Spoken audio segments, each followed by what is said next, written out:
Today, Governor Brad Little blasts the Idaho legislature over efforts to limit emergency declaration power. We hear from Governor Little on how this hurts Idaho residents during the pandemic.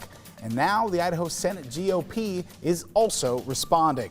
Plus, today the city of Spokane is still managing cleanup from last week's massive windstorm. We've got the latest updates for you, along with the process and progress that's being made. We're expecting some chilly temperatures for this weekend. I'm tracking some sunshine, but also a little bit of snow. And the Washington Potato Company in Warden is destroyed after a fire. Now all evacuations have been lifted, but we'll hear from residents who had to rush out to get to safety. Thank you for joining us this evening. I'm Joshua Robinson, and new at 5. All 8 regions in Washington will stay in phase 1 of Governor Jay Inslee's Roadmap to Recovery Reopening Plan. Now, that restriction will stay in effect until at least Monday, February 1st. Meanwhile, a new Roadmap to Recovery dashboard is also live now on coronavirus.wa.gov. Spokane, of course, in the East region, and today has met 2 of the governor's goals towards reopening. Today's data shows the trend in case rate is up 12%. The trend in hospital admissions rate is down 20%. The percent of ICU occupancy is at 82%, and the percent of test positivity is 21%. Looking to Idaho now, several bills are making their way through the state house, including one that would curb the executive branch's authority in times of emergency. Today, Governor Brad Little criticized the Idaho legislature, saying their efforts to limit his ability to make emergency declarations will put more Idahoans at risk during the pandemic. Little says Idaho stands to lose tens of millions of dollars in federal emergency money that would be used to assist in the fight against the virus. It means the vaccine rollout is jeopardized, something that is unacceptable in this final stretch of our pandemic fight. It means cities and counties will have to find funds from you to pay for equipment and support they need to battle COVID-19 in your community. It means hospitals could lose access to critical supplies. Now, these legislative efforts also come as the governor has authorized more Idaho National Guard soldiers to help with the state's response to increased vaccine distribution. Governor Little is asking Idahoans to contact their state legislators in order to stop the bills. And today, House Republicans issued a statement in response to the governor's comments, and the statement reads in part, "Our members are working on various forms of legislation to help the state on its road to recovery that Idahoans have been demanding for months, and we call on the governor to work with us in this process." And tonight, the Idaho Senate GOP is also responding to Governor Little's statements, and the statement says in part, "The Senate has not advanced any legislation that would jeopardize federal funding. We are working to address the genuine concerns of many Idahoans while at the same time maintaining federal dollars for our National Guard response, critical assistance to our rural hospitals, school districts, and other community COVID-19 response needs."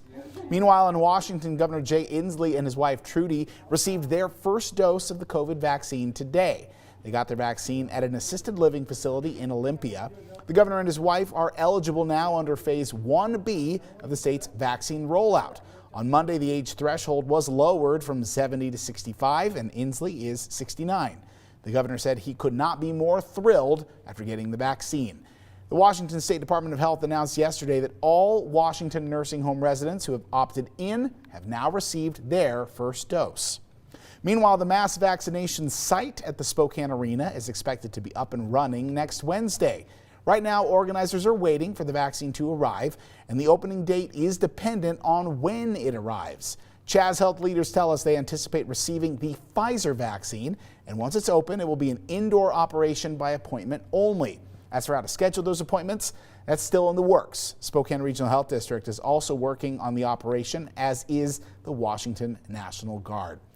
We also now know that Chaz Health will be leading operations for that mass vaccination clinic at the Spokane Arena, but many of us are anxiously waiting for the day when the coronavirus vaccine is available, and we're wondering where we can get our shots in Washington and Idaho. Tonight, let's break down what we know right now. Washington State is currently, as we mentioned, in phase 1B. This phase has been expanded to include people age 65 or older and people age 50 or older that are living in multi-generational households to receive the vaccine.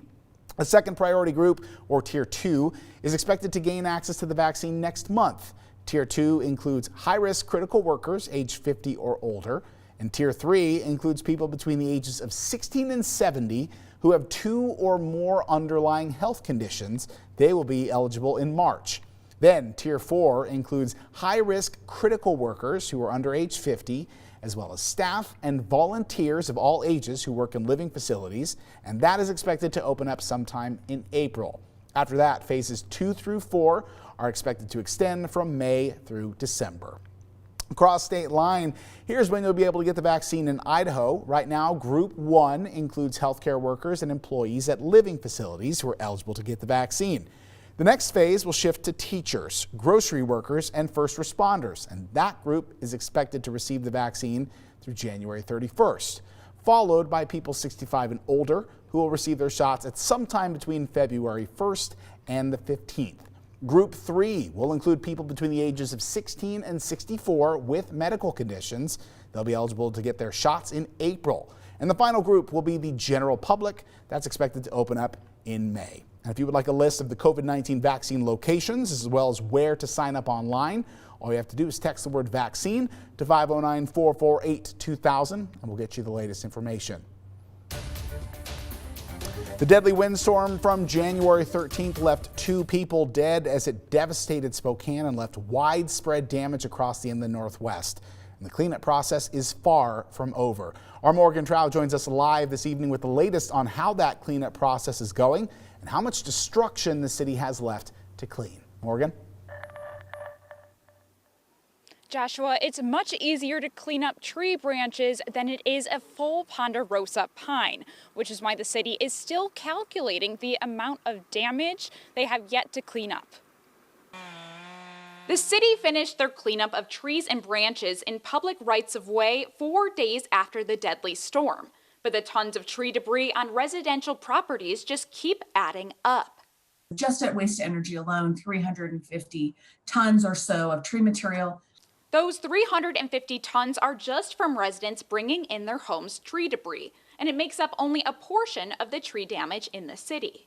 Public Works' Marlene Feist says about 900 customers have disposed of their branches, but numbers are still coming in for the city's right-of-way debris, curbside residential pickup, and park disposal. In the public right-of-way, we ended up with around 250 locations where we had to deal with trees or tree debris.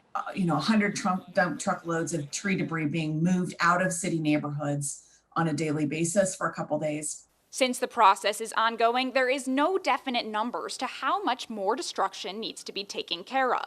She assumes it's going to be in the triple digits of tons, maybe even quadruple of tons. In comparison to the 2015 storm, Feist says the city was much more prepared as it wasn't as severe, but it did have its own challenges that may have cost the city more money.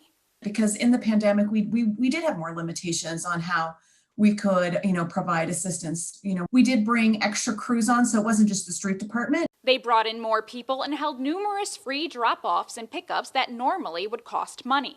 Feist says since they are working with parks, they cannot calculate the total cost until the division has fully cleaned up their areas. She estimates we will know the total in early February.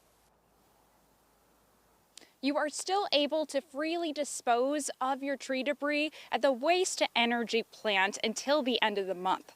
Reporting at Comstock Park, Morgan Trow, KREM 2 News. Thank you, Morgan. Well, the sun is set, but today was pretty sunny and a very cool Friday, and the weather's about to change. We've got the mention of snow in the forecast here in the inland Northwest. Let's check in with meteorologist Michelle Boss. Hard to believe, Michelle, with all that sun we saw today, right? Yeah, it was very chilly today. Actually, one of the few below average temperature days that we've seen so far this month. But we are looking at some snow on the way for the second half of the weekend and the beginning of next week. In the meantime, though, things are pretty quiet right now out across the inland Northwest. Satellite and radar showing dry conditions across the region. In fact, clear skies for most of eastern Washington, North Idaho. Some lingering low clouds down towards Lewiston.